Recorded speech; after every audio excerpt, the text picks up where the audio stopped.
first of all, appreciate all of you taking out the time this morning to come on and join us for this little kind of webinar. It's just something we've decided to kind of put on this year. We did a roadshow for the Financial Reporter before, and then we came across some stats that were quite interesting, kind of showing kind of the growth in spec lending. So I'll put my camera on as well. And I think kind of probably from you guys are seeing it as well as much as we are, like the specialist lending area seems to be growing quite substantially at the moment for a lot of brokers, and especially from our side as a lender, we are seeing a big jump up in these types of inquiries. Obviously it's the nature of what we do, and speaking to lots of brokers, we are seeing a real big growth in specialist lending. So we've kind of got some stats kind of to maybe kind of indicate why this could be. What this could mean kind of into the future, the opportunities for you as brokers, and then just a little bit kind of about kind of Norton and where we can fit in and help with these cases. Hopefully some of you have come across Norton before, but if not, it gives us a little bit of an introduction in terms of what we can do and how we can help really.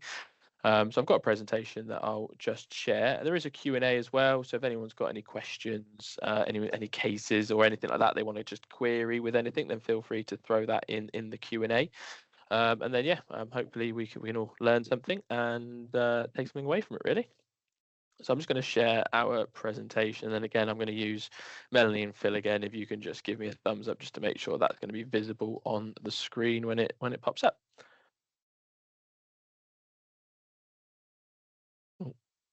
Oh yeah, thumbs up from Phil. Thank you very much. So just a little bit of kind of an introduction about kind of Norton Home Loans. So we're a family-run business that we're part of the Norton group of companies. So we've now been lending for over 50 years, helping brokers find solutions for borrowers when other lenders can't. And we like to think that we take a common sense approach for lending. As much as personally I come from a broking background, I always hated the term common sense lending because I felt like no one really ever did it. But since coming to kind of Norton, I think it's I kind of understand it a little bit more now in the way that we look at cases, and with our approach with criteria and things, we're very, very flexible in terms of what we're willing to consider. So we might have a defined criteria online, but we're always willing to listen to anything that you might have that might not fit that standard kind of criteria. So we always kind of say, give us a chance on something. We're likely going to be probably one of the last phone calls you make just due to our rates, but we are seeing that we can save cases even if our criteria says it's maybe not be one for us. We're still always willing to take a look at a good case. So we do try to be as quick as possible, as transparent as possible about what we're doing and why we accept or decline cases, and try to put kind of the broker first really. So we do in the Norton group of companies, we have the lending arm, which is who I work for and who I'm the BDM for, Norton Home Loans, and we have a broker as well, kind of Norton Broker Services. They can, they're direct to consumer, or they will package for other brokers if you've kind of got tricky cases that you want to send over to a packager. And that's kind of where our expertise have grown from in kind of picking up all these kind of complex cases. So we're, we know the market very, very well, and we've got kind of good relationships with brokers, and we know how we can help with cases. So for us, let's say we're probably the last chance that we're going to have for a residential mortgage. You're going to try everybody else first. We position our rates due to risk. That's what we're there for. On a first charge, you'll probably see us as the most expensive. We're kind of very right down there at the bottom on that sourcing list. On a second charge, we are a lot more kind of competitive, but again, we are pricing for risk and what we're willing to take as opposed to try and get as much business as possible. So catering to clients with complex financial kind of situations. So this is what we're all about with what we do. So the financial challenges in the UK are just changing massively in the last kind of few years, as we've all seen and probably experienced ourselves. So we've got like the cost of living crisis we've experienced, inflation, growing household expenses that are just putting pressure on families and individuals across the country, relating to more debt, more financial problems, and more help needed for borrowers, and more specialist lenders needing to come in and help these borrowers out where the mainstream will say no. So I think it's kind of important for, and I'm sure you guys do it, for brokers. Oh, Jane says she can't see the presentation. Can anyone, sorry, I'm logging now. Phil, did you say you gave a thumbs up so you can see the presentation, didn't you? So Melanie as well, you can see the presentation on screen? Yep. Oh, There's another thumbs up. Bavin as well. Jane, is it my face that you're seeing, or is it a blank screen? Oh, Joe can't see it either. Oh, interesting. Blank screen. Okay. Oh, we've got a real combination of people that can and can't see at the moment. Interesting. Okay. I'll be honest, I'm not really going to know what to do in this technical area because I've got some people that can see it, some people that can't. So what I'd probably say, Joe and Jane, if you can't see it, is if you're happy just to listen to my dulcet tones for now, then I'm more than willing to send the presentation over afterwards, and then yeah, kind of pick it up from there. But apologies that you can't actually see the screen. Hopefully it'll pop up in a second or two. But yeah, sorry, as I was saying, so specialist lenders, I think,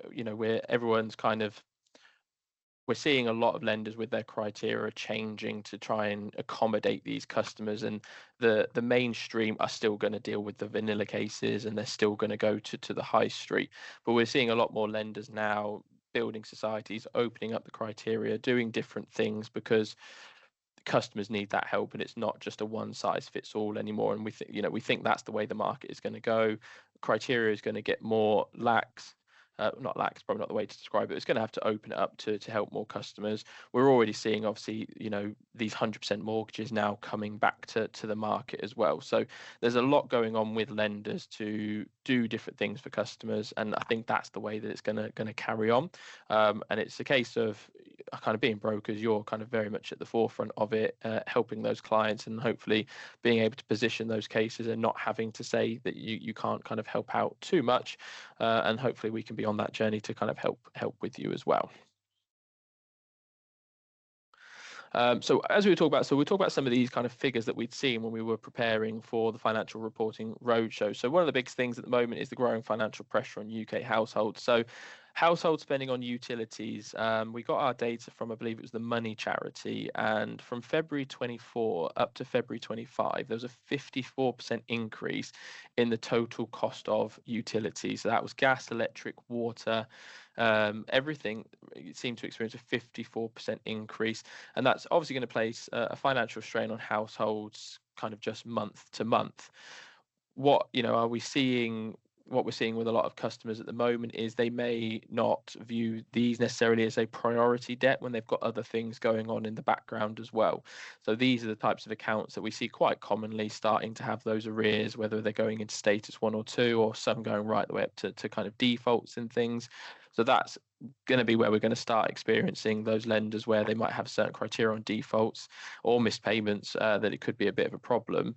And with the increase on the cost of running a household, it's what are we going to see moving forward? Are more people going to be moving home due to the fact they can't keep running the household they've got?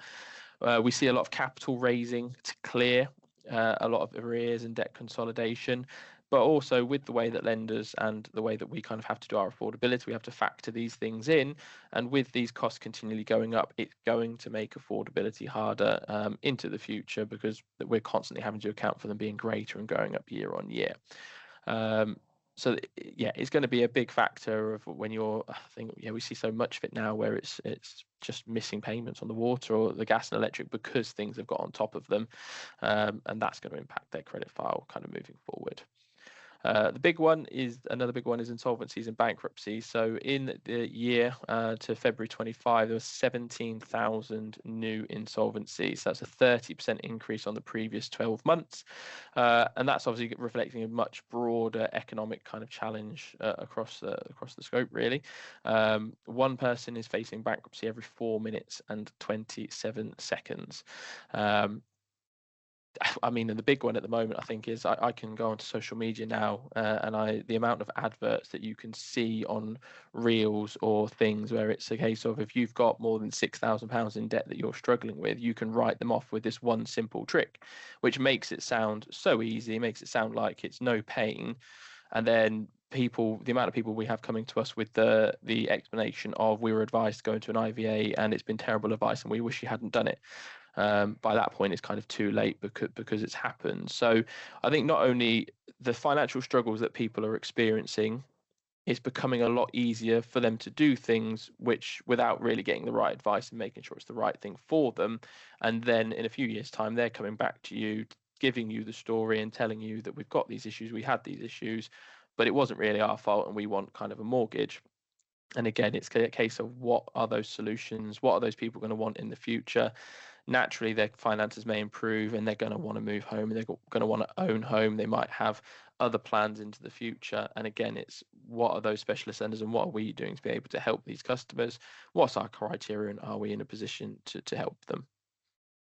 County court judgments as well. There's just under 1 million new CCJs issued to February 25, again, just shy of a 10% increase on the previous 12 months.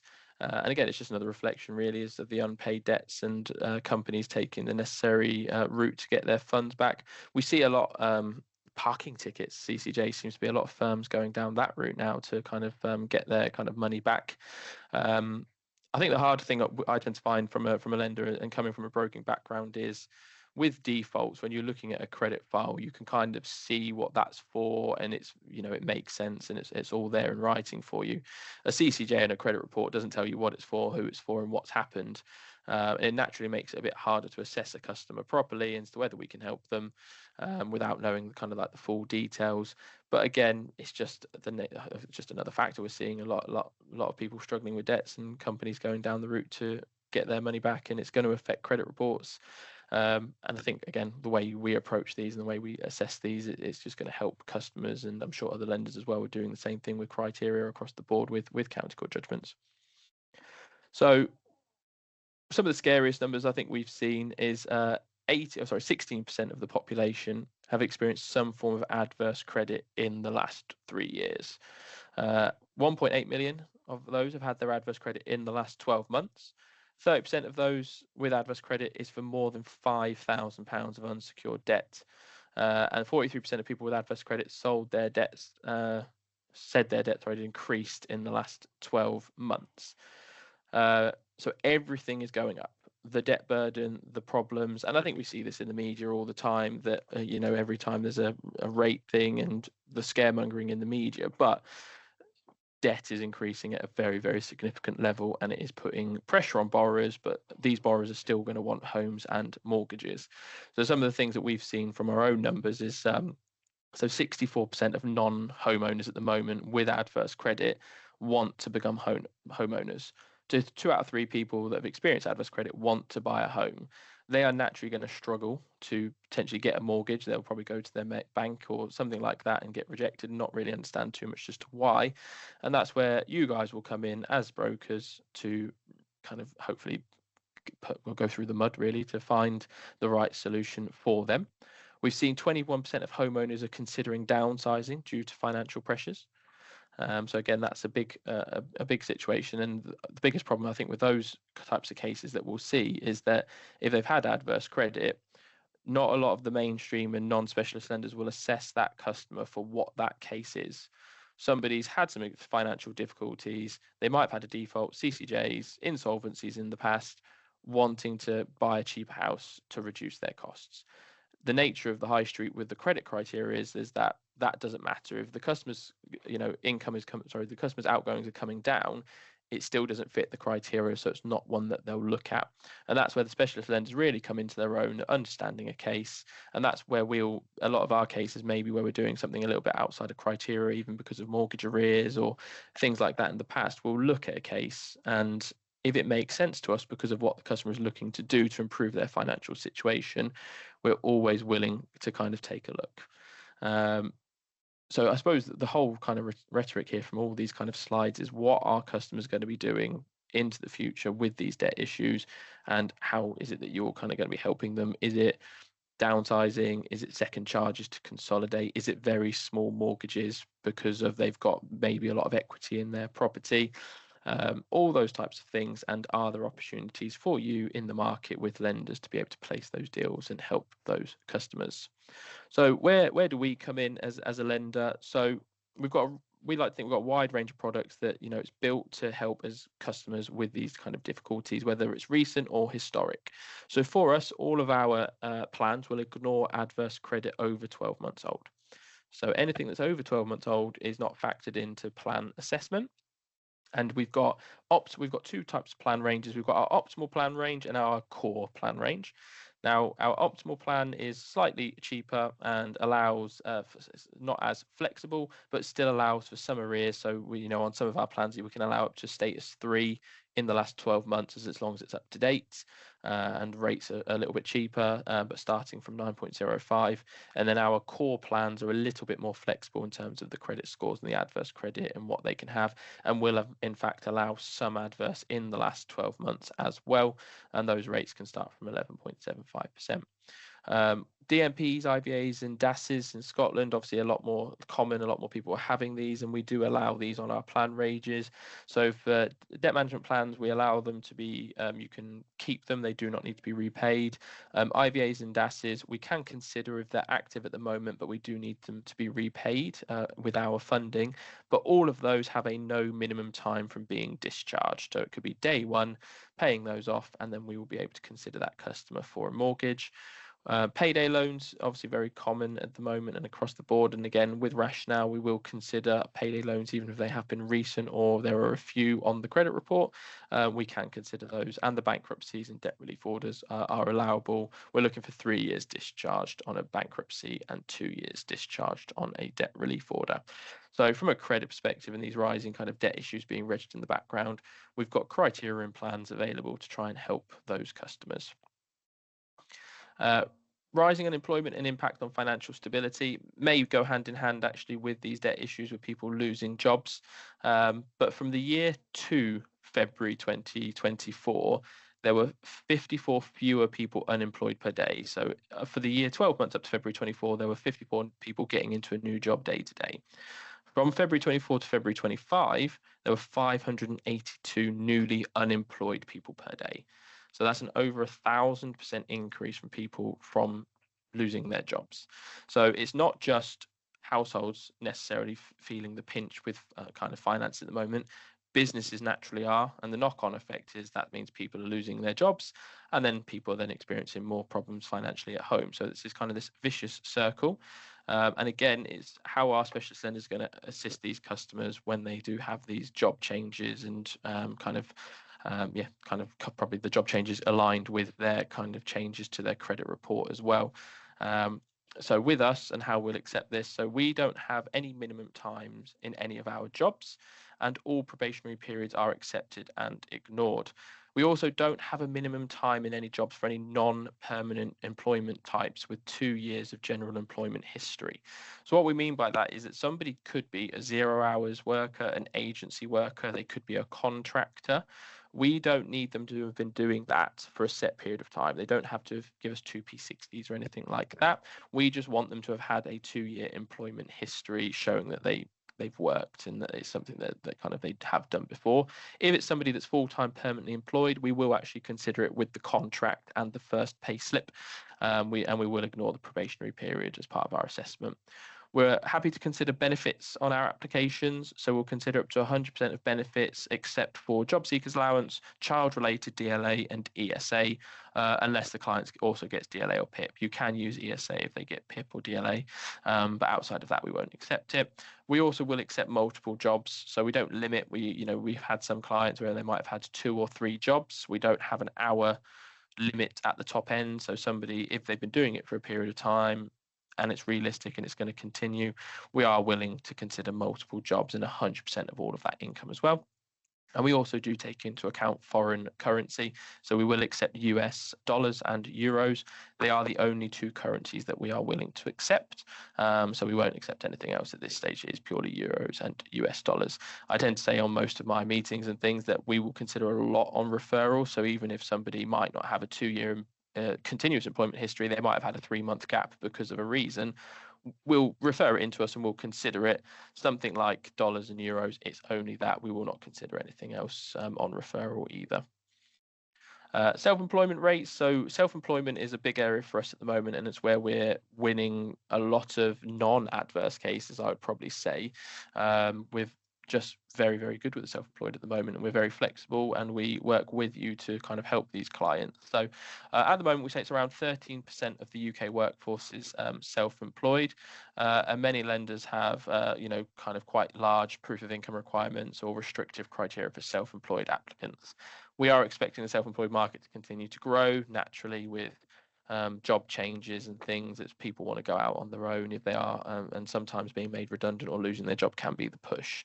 And also what we are seeing as well, that many business owners actually have increased their income over the last 12 months, kind of coming out on the other side. So when you've got lenders like us that can consider 1 year's accounts, it can maximize affordability and hopefully increase some opportunities. So some of the things that we're quite flexible with self-employed kind of applicants, we always use the latest year for self-employed. For limited company directors, you are able to use whatever you would prefer. So whether that's salary and dividends or salary and net profit.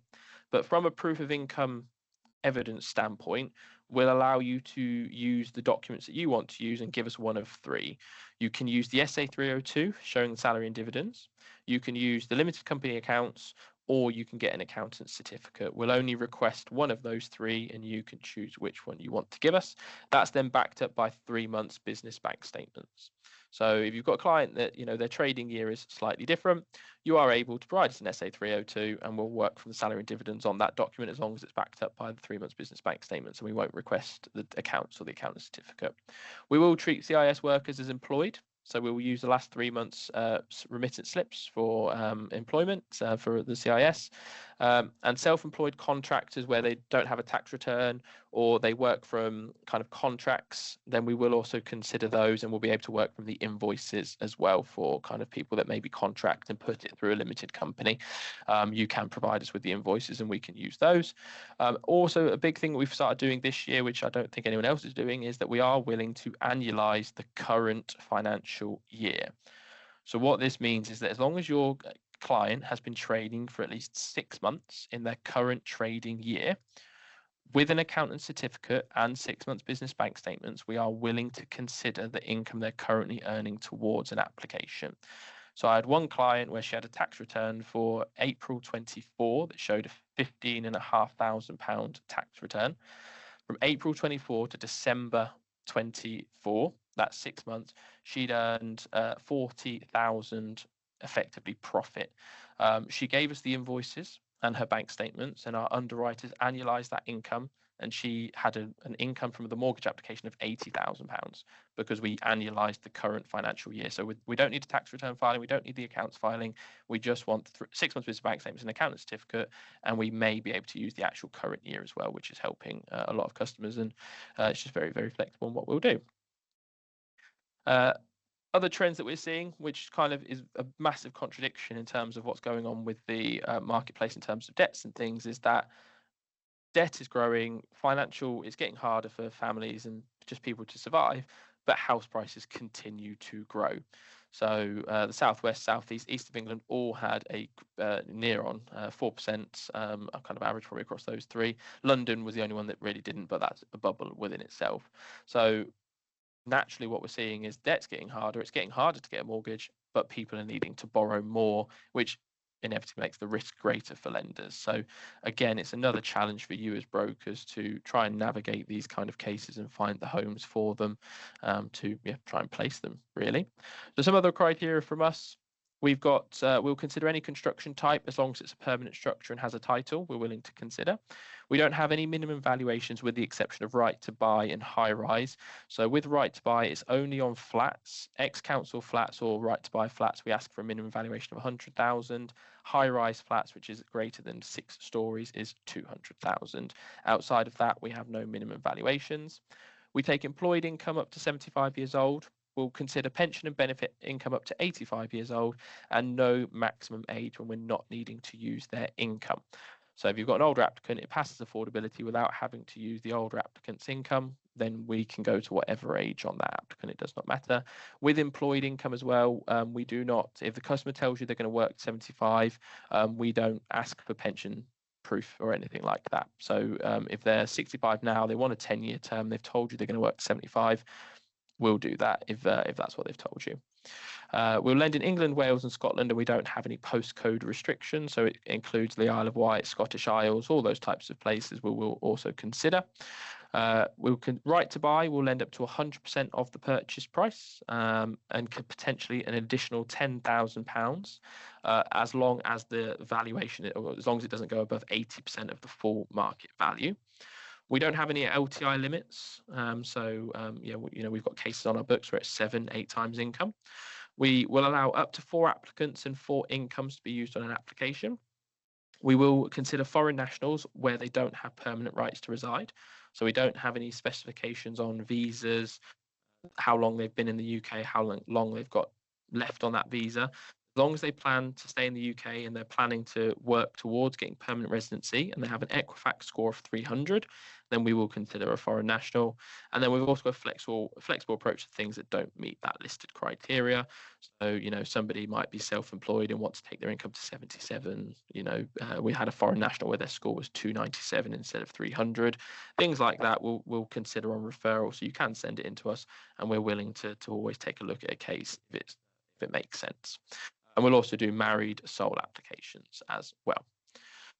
Our lending plans. So what we've got is we'll go up to, for loans of up to 150,000, we'll go up to 85% loan to value, and for loans of up to 350,000, we'll go up to 80% loan to value. So we've got optimal plans, like I mentioned before. Minimum income's 25,000 for those, and they each of those plans have a different credit score minimum. So Equifax 300 for optimal 1 and 250 for optimal 2, but you can't have any debt management plans on the optimal plans. And then on the core plans, it's a lower minimum income. If they've got income of 15, we need a higher credit score, or a minimum income of 20,000. We've got a minimum score of 200 is what we need, but that will accept debt management plans, payday loans, units, so default CCJs within the last 12 months are also acceptable on these plans as well.